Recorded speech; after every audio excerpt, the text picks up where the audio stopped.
Heading लगाओ रे, इस्पात की कुछ मिश्र धातुएं।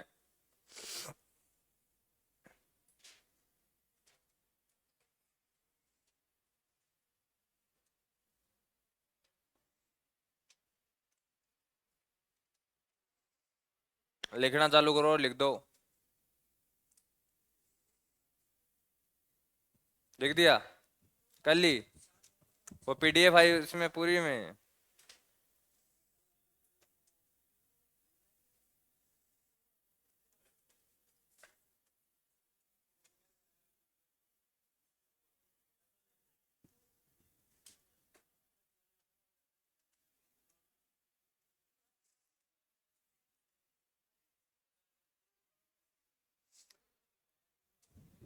कोई कार्बन की मात्रा बताया करे यहाँ कितनी हो सकती है?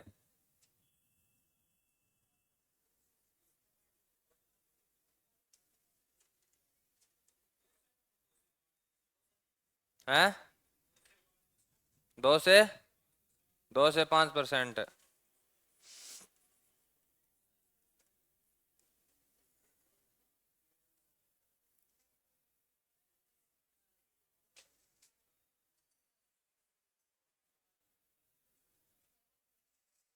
लिख दिया आप लोगों ने?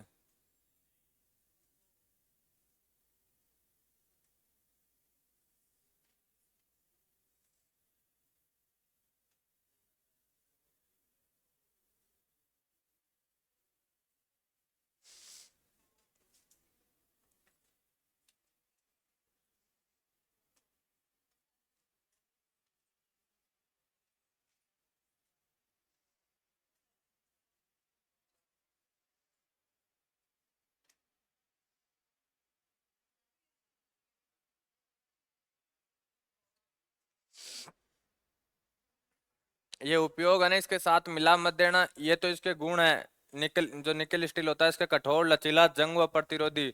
ये उपयोग है, तो उपयोग को अलग लिखना। बिजली के तार में, मोटर, हवाई जहाजों में व कला पुर्जे बनाने में।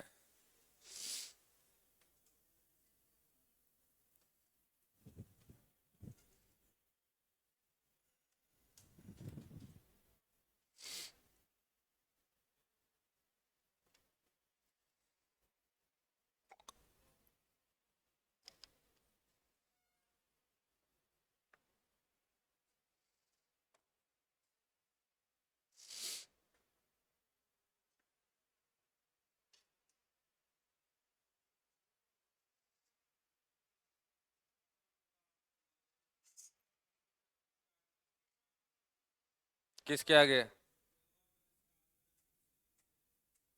इसके आगे लिखवाऊं कुछ?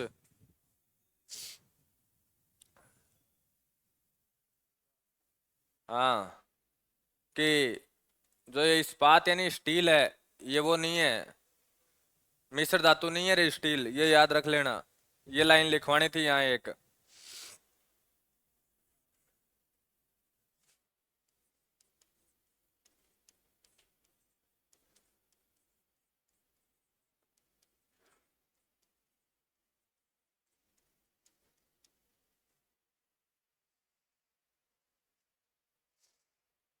Steel is not a mixed metal.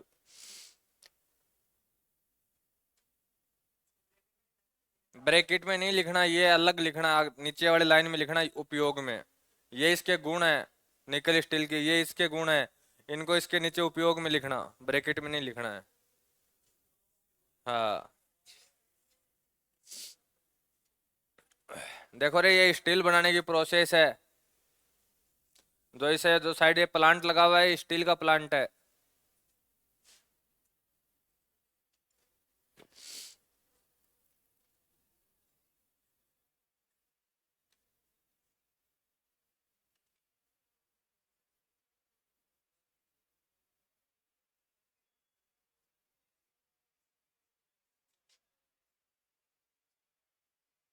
लिख दिया रे?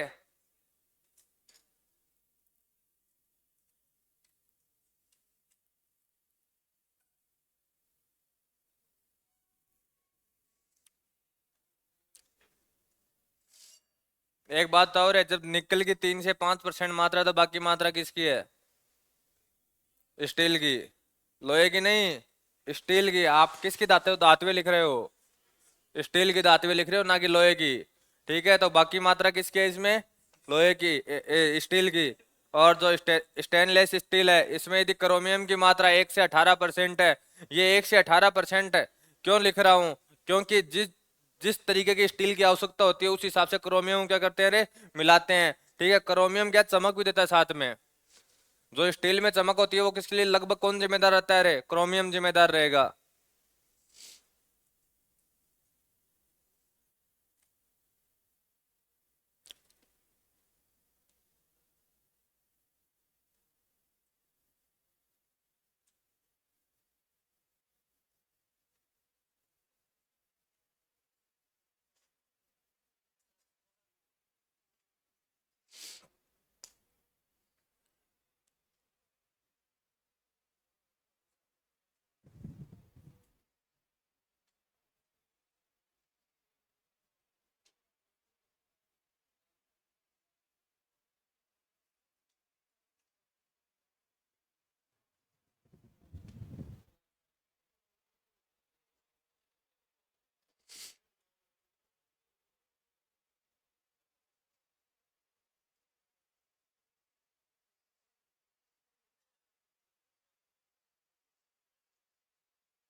ये लिख लो जल्दी से, मिश्र धातु हैं अब तक जितना मेटल्स में पढ़ाया वो आज पूछेंगे।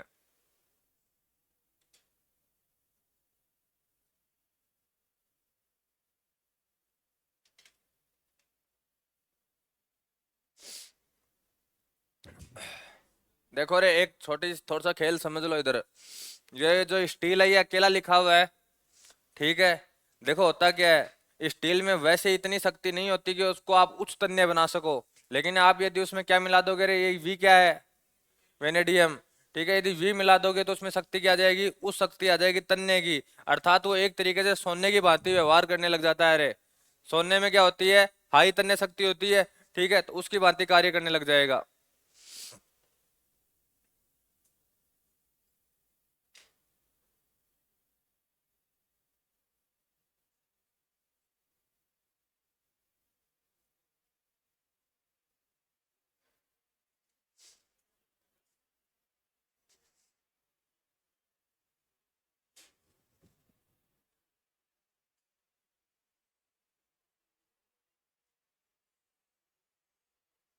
अरे, ये गाड़ी में कौन कौन से पार्ट हैं जो मैंने गोले किए हैं?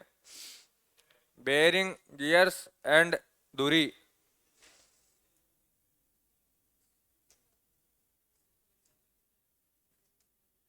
ये क्या है ये वाला? ये बेरिंग है रे। ये बेरिंग है, देखो। जो बेरिंग होता है ना उसके यहाँ ये जो बीच में जो ये गोलियां होती है ना, ये किसकी भांति करता है? ये गोलियां क्यों लगी हुई है रे इसमें? कौन से घर्षण को कम कर रही है ये?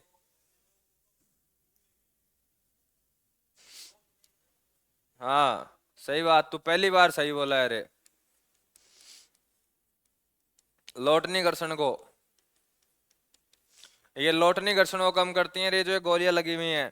ठीक है, धुरी कौन सी होती है? धुरी दो टायरों को जो बीच में जो एक्सल होता है ना जोड़ने के लिए, तो देखो ये एक्सल लिखा हुआ। ठीक है, और गियर्स, हाँ वो लगाते हैं, वो गियर होता है। हाथ से लगाते हैं कि पैर से? ऐसे कोई गाड़ी है जिसमें पैर से गियर लगाते हैं? हैं? मोटरसाइकिल में? देख लो। हाँ, तो देखो रे, जो गियर रहता है ना, जो बाहर वाले ढांचे को छोड़ दो, जो उसके ऊपर रोड लगी हुई है उस रोड को छोड़ दो, वो गियर रोड होती है। ठीक है, तो उसके जो अंदर वाली जो संरचना है वो किस में आती है रे? गियर्स में आती है। देखो जो गियर वाली, कभी आपने वो गिरारी निकलवाई? गिरारी जानते हो? गिरारी, लड़कियां नहीं जानती होंगी, बाकी सारे जानते हैं गिरारी। ठीक है, तो ये जो गिरारी होती है ना, उसकी देखना संरचना लगभग आपको इससे मिलती हुई मिल जाएगी। लेकिन उसमें थोड़ा सा स्पेसिफिक होगा।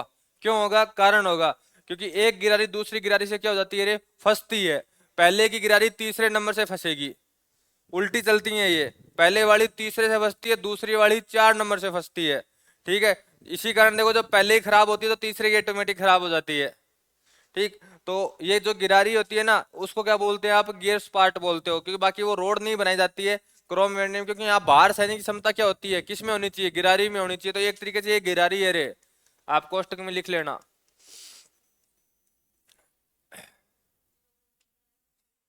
है।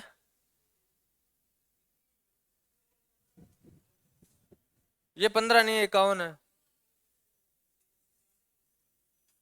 .15।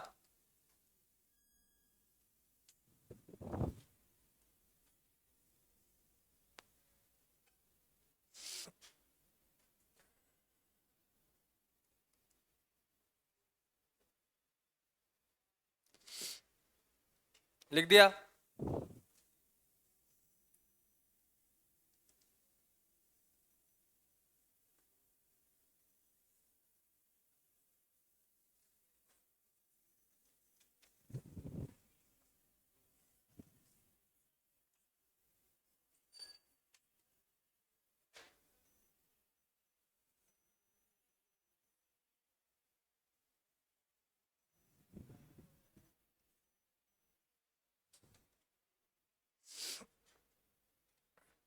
देखो रे इधर देखना, यह धातु का नाम इनवार ही है, इसमें निकल की मात्रा कितनी है, 36% है।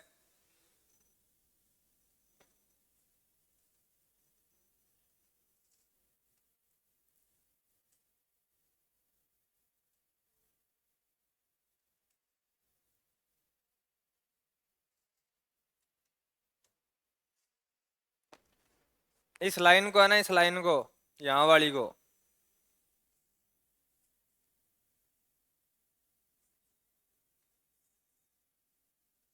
दिमाग में सोच लो, लिखने के बाद में यही पूछूंगा।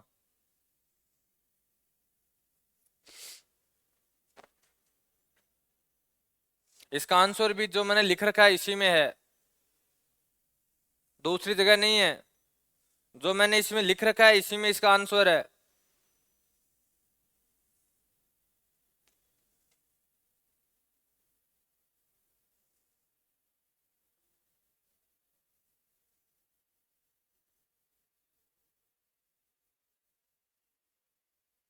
कोई बताएगा रे, एक ट्रेन की पटरियों के बीच में एक पत्थरी क्यों डाले जाते हैं, मिट्टी क्यों नहीं डाली जाती?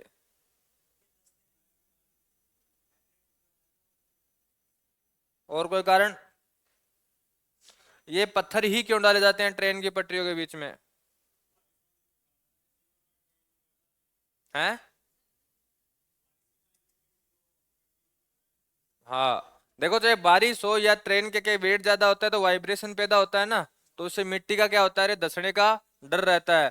ठीक है, उसी कारण अपन किस यहाँ क्या डाल देते हैं, ये पत्थर डालते हैं। ये पत्थर भी ध्यान रखना रे, ये साइज में बड़े होते हैं, छोटे पत्थर नहीं होते। क्योंकि देखो छोटा पत्थर होगा तो वो तो एक तरीके से घर्षण कम करता जाएगा अपना, और वो भी क्या करने लग जाते हैं, धंसने लग जाते हैं। लेकिन यदि बड़े पत्थर एक बार फिट हो गए ना तो उसके बाद में वो धंसने की क्या होती है, नो बहुत कम पॉसिबिलिटी होती है। ठीक है, या देखो कई बार ये ट्रेन की पटरियां झुक जाती हैं या और कुछ हो जाता है, जैसे ट्रेनें पलट जाती हैं, वहां क्या होता है कि वहां की मिट्टी क्या होती है, नीचे की ओर बैठ जाती है। तो यदि मिट्टी नीचे से बैठ गई तो ये भी क्या हो जाएंगे, नीचे बैठ जाएंगे। तो ज्यादा ट्रेन पलटने के कारण ये होते हैं। ये क्या है रे, ये वाला, ये जो संरचना बनी हुई है, ये रेल के पटरियों की संरचना।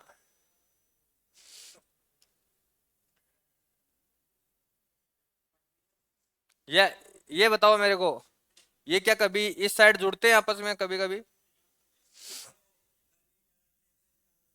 अरे रुक जा, गर्मी वाला कॉन्सेप्ट यहाँ नहीं है।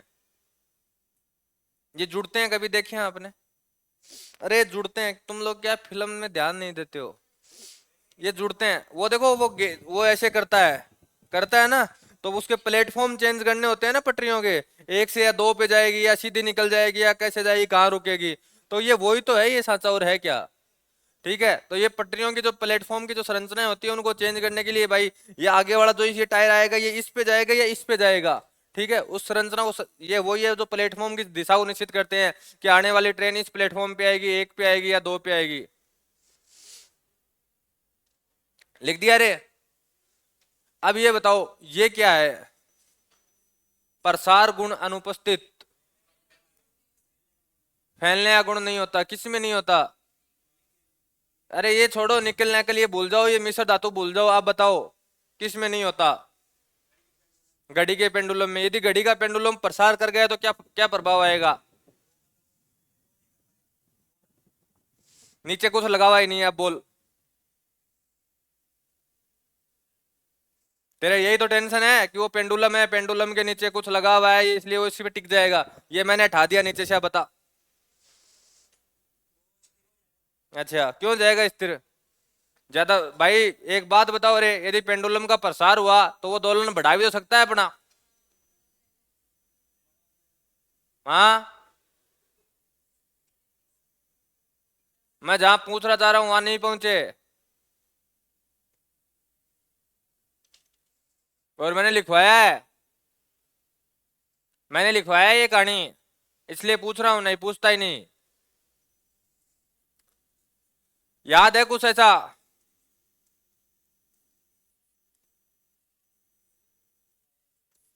याद है कुछ ऐसा? T equal to 2 pi L upon g, root में क्या है ये? हैं?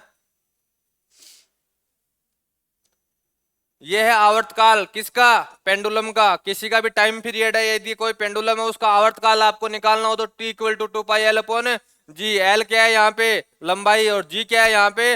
गुरुत्वाकर्षण त्वरण। अब तुम लोग कहोगे सर ये हमें कहाँ लिखवाया, मैं बताऊं कहाँ लिखवाया। गुरुत्वाकर्षण में जब ये जी ऊपर नीचे हो रहा था ना, तब लिखवाया था। और एक दिन मैंने आपको पहले भी कहा था, ये फॉर्मूला कई बार बिना पूछे आ जाता है। अगला बोलता है कि आवर्तकाल बताओ, तो आवर्तकाल में आपको ध्यान रखना, किसी का भी आवर्तकाल पूछ ले हमेशा आपका फॉर्मूला फिक्स रहने वाला है। T equal to 2 pi L upon g. L यहाँ पे क्या है रे? पेंडुलम की लंबाई। यदि पेंडुलम की लंबाई बढ़ी तो आवर्तकाल भी ऑटोमेटिक क्या हो जाएगा रे? बढ़ जाएगा। इसलिए वो जो घड़ी टाइम बता रही थी वो टाइम सही नहीं बताएगी। इसीलिए इसका इनवार होता है, जो इनवार में धातु होती है, इसका किस में प्रयोग करते हैं रे? घड़ी पेंडुलम में। क्यों बनाया जाता है ये? क्योंकि इनमें क्या नहीं होता? प्रसार का गुण नहीं पाया जाता। देखो रे, यदि चाहते तो इनवार को यहां भी यूज कर सकते थे अपन, इन रेल की पटरियों में। क्यों नहीं करते हैं? कारण है क्योंकि इनमें फैलने का गुण होना चाहिए। कुछ ऐसी परिस्थितियां होती हैं जहां इनको फैलना बहुत जरूरी हो जाता है। ठीक है, तो यदि इसीलिए किसका नहीं प्रयोग करते हैं यहाँ पर? इनवार का प्रयोग नहीं करते, क्योंकि इनको प्रसार का गुण कब चाहिए होता है रे? गर्मियों में। यदि इनमें प्रसारा गुण नहीं पाया जाएगा तो गर्मियों में ट्रेन की पटरियां क्या हो जाएंगी रे? सिकुड़ने का या फैलने, जब फैलेंगे तो जगह नहीं रहेगी तो क्या हो जाएगा? ट्रेन की पटरियां, जो ट्रेन आएगी उससे क्या रहेगा? पलटने का डर रहेगा। तो ध्यान रखना, इसी कारण इस इनवार कहाँ प्रयोग करते हैं? घड़ी पेंडुलम में। ये दोबारा एक बात आ गया है, इसको दोबारा यदि ऊपर लिखना चाहो तो लिख लेना इस फॉर्मूले को, T equal to 2 pi L upon g. ये बहुत बार एग्जाम में आया हुआ है, आवर्तकाल का फॉर्मूला, टाइम पीरियड।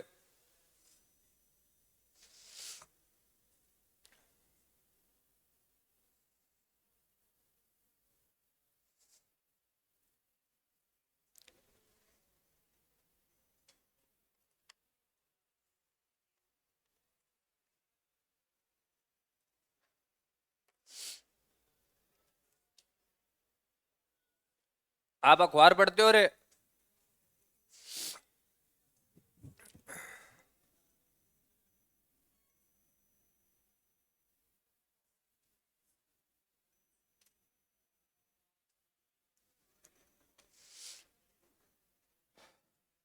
अखबार पढ़ते हो?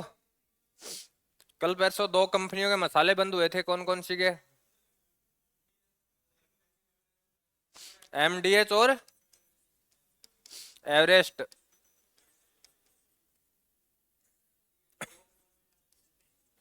क्यों हुए तेरे? कौन से देशों ने बंद किए थे इनको? सिंगापुर और एक और है, अमेरिका। इन दोनों कंपनियों के कौन कौन से मसाले रे? इनके 2 मसाले, 3 4 मसाले हैं जो अपन यूज में बहुत कम लेते हैं, राजस्थान वाले तो उनको। जो ये क्या नाम है आपका, एक तो इडली डोसा का था शायद, एक मछली का था, एक दो और थे। ठीक है, जिनके जिनकी वजह से क्या होता है रे? कैंसर होता है। ठीक है, तो कैंसर की वजह से इनको बैन कर दिया गया है। तो ध्यान रखना, ये भी ताजा क्वेश्चन है कि भारत की ऐसी कौन सी 2 कंपनियां जिनके मसाले बैन हो गए हैं? एक तो एवरेस्ट और एक MDH। ठीक है, और कहाँ कहाँ बैन हुए हैं? सिंगापुर और अमेरिका।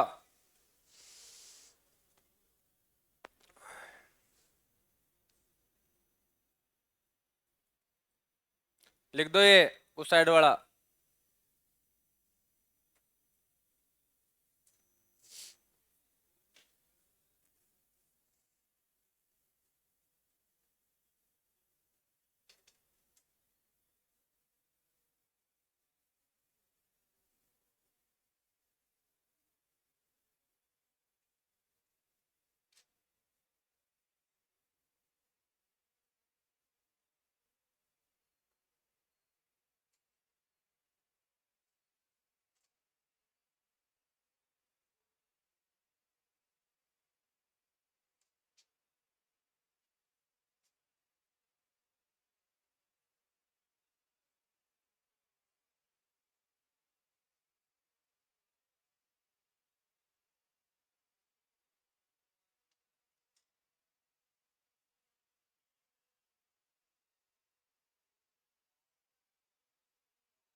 इनके अंदर है ना रे,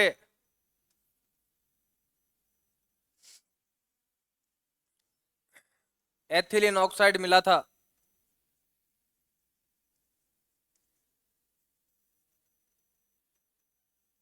इनके अंदर एथिलीन ऑक्साइड मिला था इन मसालों के अंदर। ठीक है, तो यहाँ से देखो कितने क्वेश्चन हो गए हैं। बंद किसने किए? सिंगापुर और अमेरिका ने। कौन कौन से कंपनी के मसाले? एमडीएच और एवरेस्ट के। ठीक है, और इनमें मिला क्या था? Ethylene oxide. इससे पेट का कैंसर होता है एथिलीन ऑक्साइड से।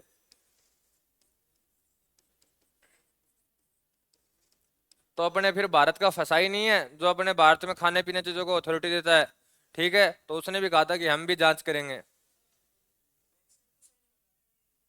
अरे वो सही है, कुछ नहीं है उसमें। अरे सही है। वो एक बात बताऊं, वो सब में होता है। उसका रेशियो देखो, 10 लाख में से 15 व्यक्ति तो ऐसे हैं जिनको नॉर्मल होंगे, और एक व्यक्ति ऐसा होगा जिसको हाई क्लोटिंग होगी। वो साइड इफेक्ट आते ही आते हैं।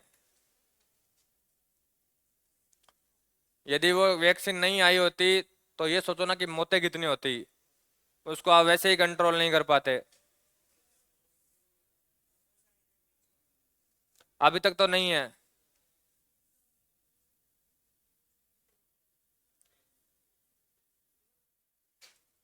जो खाने पीने में सही रहते हैं उनको बहुत रेयर केस में, क्योंकि कल एम्स के जो अनुदेशक नहीं है उनका इंटरव्यू आया था, उन्होंने यही बात कही की थी, जो खाने पीने में सही ध्यान रखते हैं उनको साइड इफेक्ट जीरो होंगे। लेकिन जो खाने पीने में अटरम सटरम जैसा मिला वैसा खा लिया। ठीक है, जैसे यदि कोई नॉन वेज ज्यादा खाता है उसके दिक्कत है, कोई जंक फूड ज्यादा खाता है उसके दिक्कत है। जो नॉर्मल खाना खाते हैं उनके कोई खास दिक्कत नहीं है इसकी। लिख दिया रे।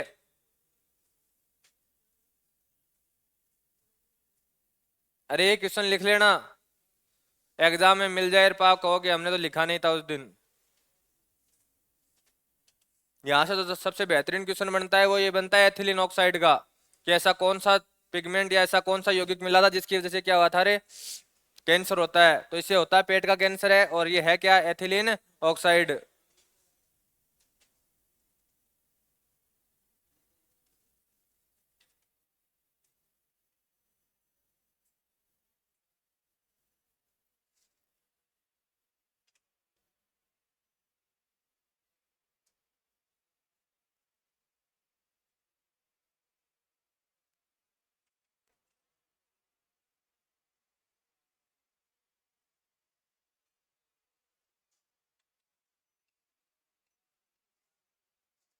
हेडिंग लगाओ रे, कॉपर की मिश्र धातुएं।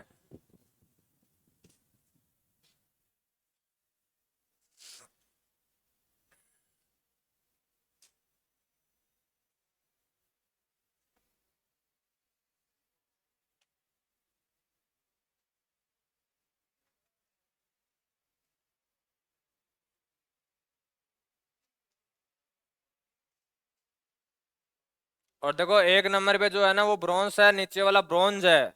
दोनों का फर्क है रे ये। ऊपर वाला पीतल है, नीचे वाला कांसा है।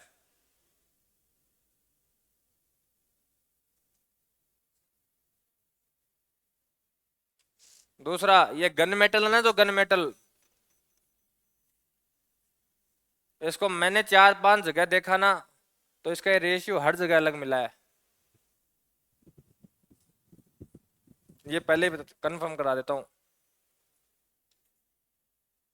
अब तक जो क्वेश्चन आया हुआ है वो ये है कि गन मेटल किसकी मिश्र धातु है, तो वो है कॉपर की।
कहाँ से हो? हनुमानगढ़।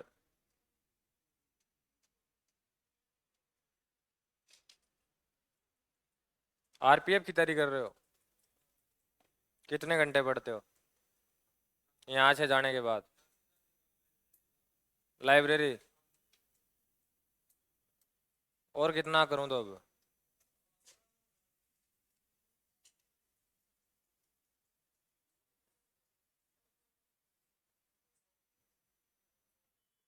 बहुत है।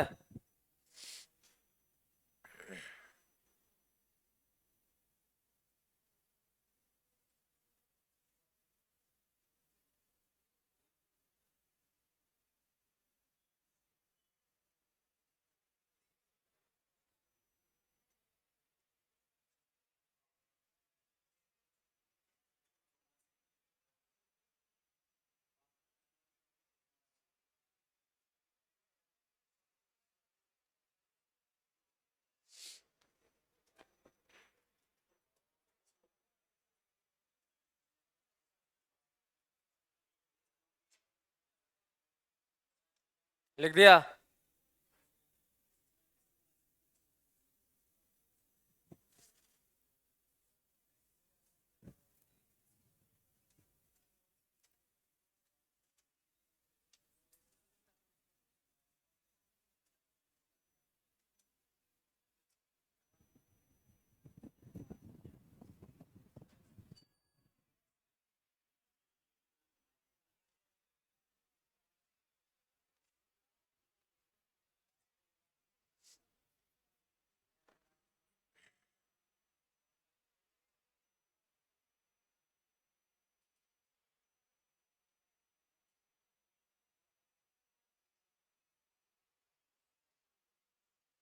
जो ये वाली लाइन है ना, एजी 0%, इसको याद रखना रे, बहुत बार एग्जाम में आई हुई है। जर्मन सिल्वर में एजी की मात्रा।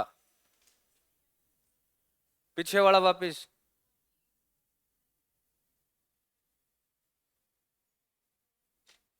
एक बार ये लिखो फिर देखते हैं।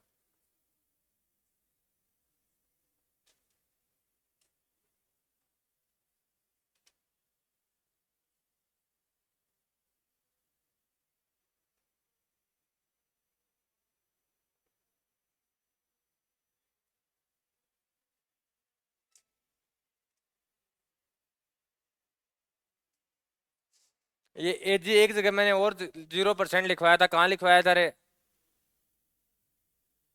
जैसे जर्मन सिल्वर में एजी की मात्रा 0% है, वैसे एक जगह और लिखवाई थी मैंने 0%।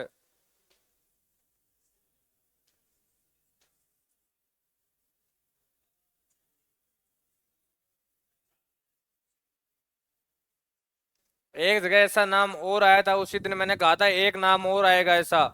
तो ये जर्मन सिल्वर तो आ गया, इससे पीछे वाला नाम आया था वो कौन था?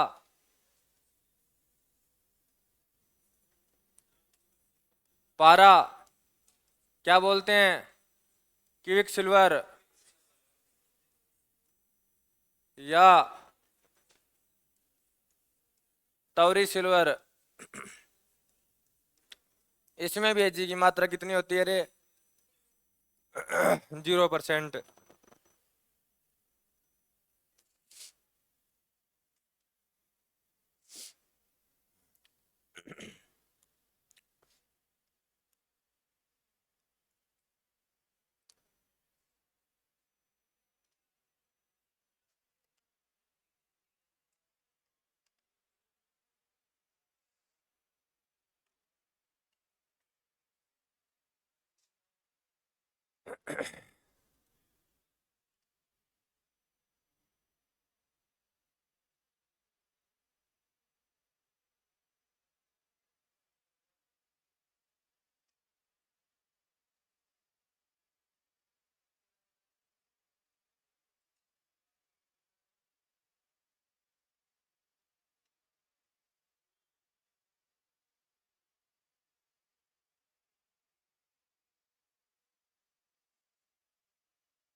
यहाँ भी देखो रे,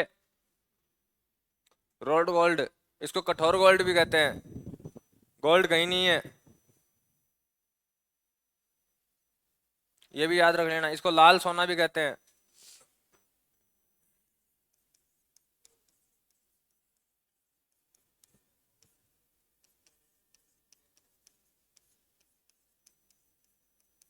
कठोर सोना या लाल सोना।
लिख दिया रे।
ढलाई।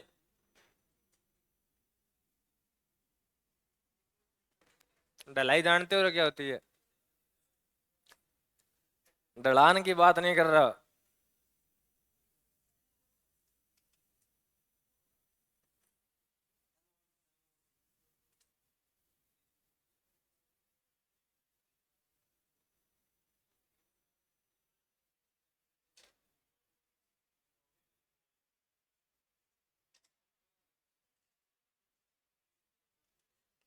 अरे ढलाई में बताऊं, सांचा।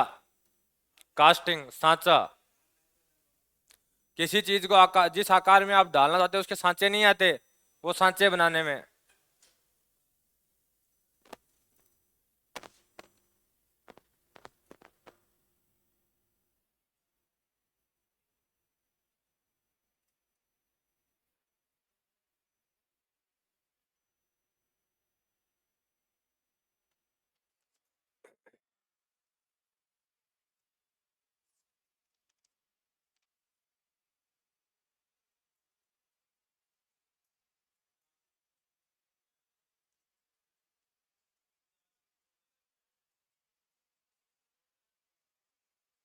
देखना पड़ेगा यार ये क्या होता है।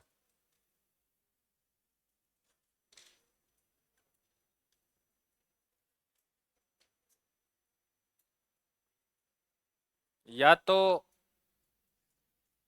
जो जहाज को रोकने के लिए आती है ना एंकल, शायद, या तो उसको बोलते हैं, जो उसके आगे वाला हिस्सा होता है उसको। या तो उसको बोलते हैं, वो एंकल नहीं आती जो छोड़ते हैं जहाज को रोकने के लिए। या तो उसको बोलते हैं जहां तक। भाई कल देखेंगे क्या होती है। लिख दिया रे।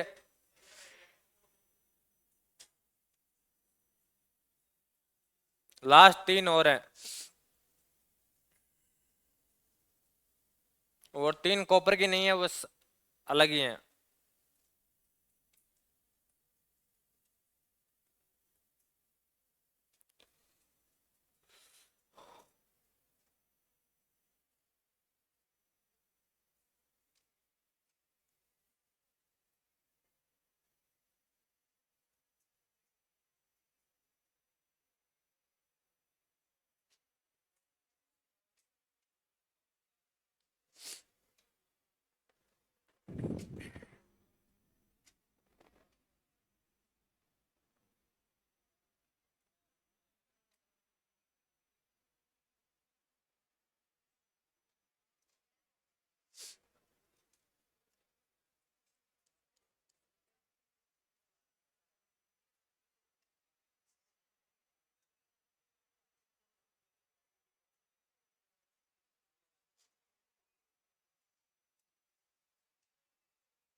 ये लाइन दोबारा आ गई है रे।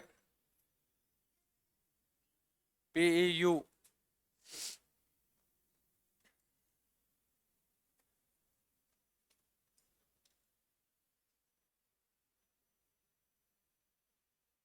ये लाइन पहले कहाँ आई थी रे?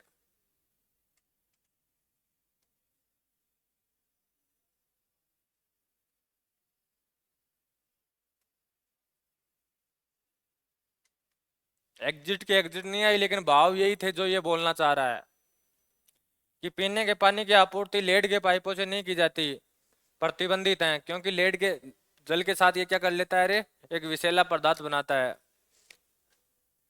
लेड से क्या होता है रे? कैंसर। ठीक है, इसी कारण इस लेड को अपने बचाव करने के लिए पहले कुछ जो ऊंचे इलाके नहीं होते हाई वाले, वहां किससे आपूर्ति की जाती थी? लेड के पाइपों से। इसलिए सुप्रीम कोर्ट ने इसको बैन कर दिया था बाद में। ठीक है, तो अब यहाँ लेड के पाइपों का प्रतिबंधित है। कारण क्या है रे? क्योंकि इससे क्या बनता है, विषैला पदार्थ अर्थात कैंसर होता है इससे।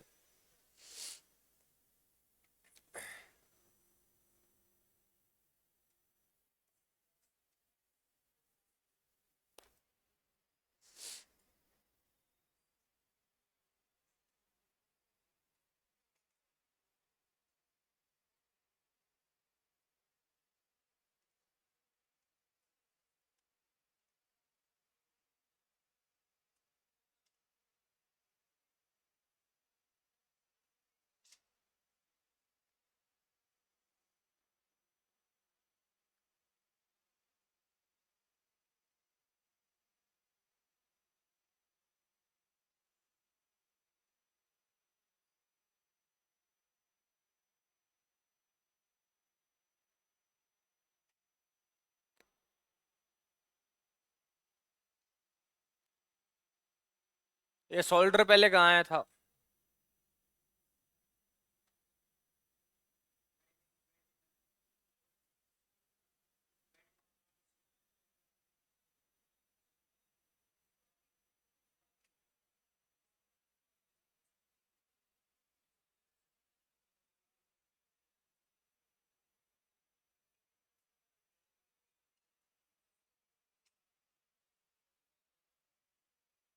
घर पे तुम में से 5 घंटे कौन पढ़ता है कम से कम? कम से कम 5 घंटे इस क्लास को छोड़ के। बाकी अपने घर वालों के पैसे खराब क्यों कर रहे हो रे?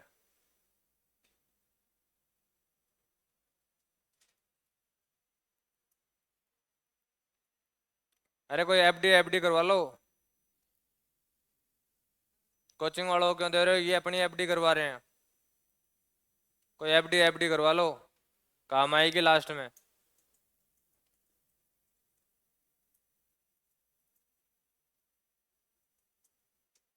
मैं आज लिख के दे देता हूँ आपको।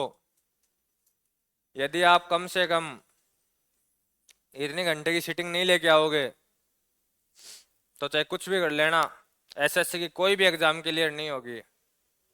कोई भी क्लियर नहीं होगी। ये कम से कम सीटिंग बता रहा हूँ 7 से 8 घंटे, जिसमें आपका फोन डीएनडी मोड पे होना चाहिए।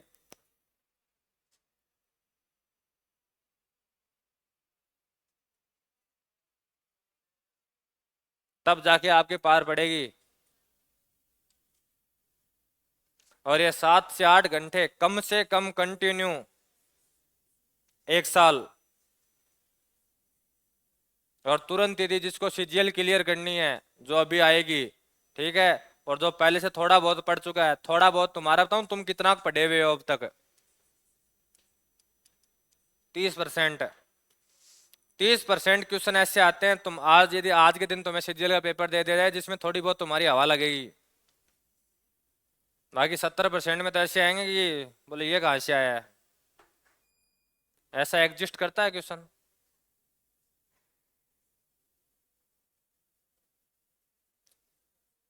तो अपने आप को कहाँ हो आप सोच लो। और दूसरा, एसएससी क्लियर करने का एक तरीका और बता देता हूँ। पिछले 20 सालों के, यानी 2000 से लेकर, चॉइस ही मान लो ये पूरी साले, जब से दो की गिनती शुरू हुई है तब से लेकर अब तक के जितने पेपर लग चुके हैं, चाहे आप किसी भी एग्जाम की तैयारी करते हो, उसका कोई लेना देना नहीं है उससे। एसएससी के कितने पेपर कंडक्ट करवा लिए हैं एसएससी ने, उनका सबको सॉल्व कर दो,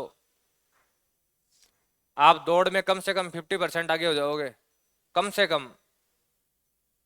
क्योंकि यदि आप इतने पेपर सॉल्व करते हो तो आपके पेपर में यदि 100 क्वेश्चन आते हैं, 30 क्वेश्चन, ये जो रेशियो बोल रहा हूँ ये बहुत कम बोल रहा हूँ मैं यहाँ पे, अभी 30 क्वेश्चन आपको एग्जिट विथ ऑप्शन मिल जाएंगे, विथ डिटो। और यदि ना मिले तो चेक कर लेना, पहले वाले पढ़ के आओ, अब जो 2022-23 में पेपर लगे हैं ना, उनको चेक कर लो, पता लग जाएगा आपको कि मिलते हैं कि नहीं मिलते।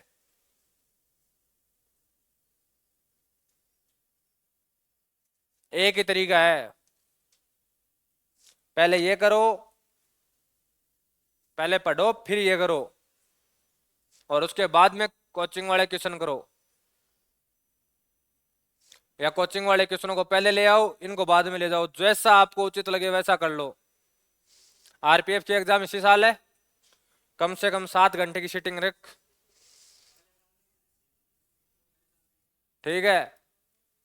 तेरे जो चेहरे पे एक पढ़ने वाले स्टूडेंट की जो भावना होनी चाहिए ना, वो तेरे पे दिखती है, इसलिए मैंने तेरे को पूछा। पढ़ेगा आराम से हो जाएगा। अरे तू क्यों टेंशन ले रहा है? तेरे को करवानी है आरपीएफ की एग्जाम, तू तेरा ध्यान रखना एसएससी में। तेरे को नहीं करवानी ना, तेरे को एग्जाम नहीं करवानी ना आरपीएफ की। नहीं, जिम्मेदार तू थोड़ी है उसका कि वो पेपर कैसे बनेंगे, कहाँ सेंटर देने हैं, वो तेरा काम नहीं है ना। तो बाकी बात करेंगे रे कल। देखो मेटल पूरी हो गई है, मेटल पूरी हो गई, 3 विधियां बची हैं, वो देख लो कौन कौन सी बची हैं, थोड़ी बहुत पढ़ के आओगे कल। एक तो कोरिजन बताया, यानी जंग लगना, ठीक है। जंग चांदी को भी लगती है, लोहे को भी लगती है, ठीक है, ये बची है। इसके बाद में इसको बचाने की विधियां बची हैं। एनोडीकरण, ठीक है, एक तो एनोडीकरण बची है, एक बची है आपकी गैल्वेनीकरण, ठीक है, ये विधियां हैं। इसके बाद में सारे सारे पॉइंटर है, ठीक है, जो बचे हुए हैं, बाकी इनकी बात करेंगे अपन कल और परसों, ये टॉपिक पूरा कर देंगे।